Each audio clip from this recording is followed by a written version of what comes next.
talking to Bob, a friend of mine, and we're going to talk about culture shock. Bob, what do you think causes culture shock?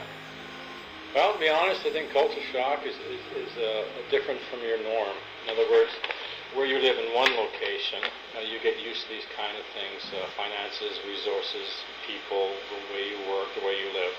And when you go to, usually when you go to a different country, culture shock is evident in the sense that you are living as a guest of that country. You have different things to cope with, the people, the types of food. So Bob, when you first went to Honduras, what did you feel about Roatan? Well, the first thing we noticed is that it was very, very exciting. It was a completely different culture. The people were different, the surroundings were different, the day-to-day activities were quite different.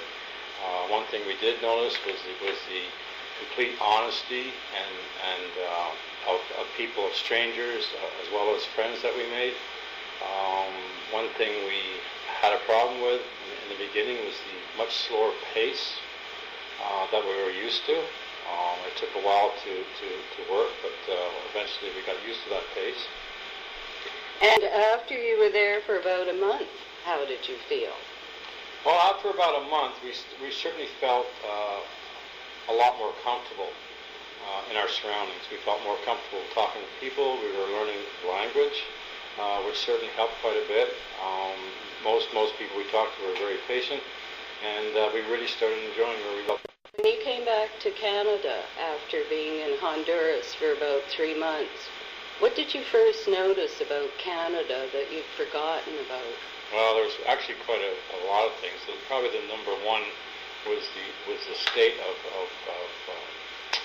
everything was a lot quicker. The traffic was quicker. The traffic was hard to get used to. It was hard to drive in traffic.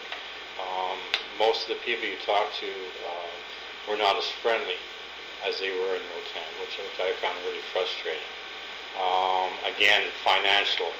Things were so much more expensive here than to in Roatan, and that certainly, is an important factor in everything. Basically, the day-to-day bustle took a while to get used to, again. Okay. All right. Thank you very much, Bob, for talking to me about culture shock.